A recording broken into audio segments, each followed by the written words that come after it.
आप अपने घर पर 25 लोगन के फोटो लगाई लियो, महापुरुषन से लेके और बॉलीवुड के सेलिब्रिटी तक सबके फोटो रख लियो। महात्मा गांधी, नेताजी सुभाष चंद्र बोस, चंद्रशेखर आजाद, पंडित राम प्रसाद बिस्मिल, राजीव गांधी, राहुल गांधी और अमिताभ बच्चन और वगैरह वगैरह, दीपिका पादुकोण, इनके सबके मिलाए के रानी चटर्जी जितनी हैं, भोजपुरी से लेके और हिंदी सिनेमा तक सब लोगन के 20-25 फोटो टांग लियो।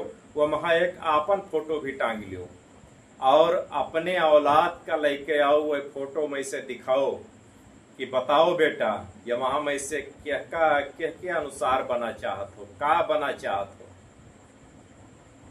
कोई भी फोटो एक चयन कैले, लेकिन एक फोटो छोड़ दे, एक फोटो के तरफ हाथ उठाए के वो देखी तक ना, और वो फोटो आपके हुई आपके।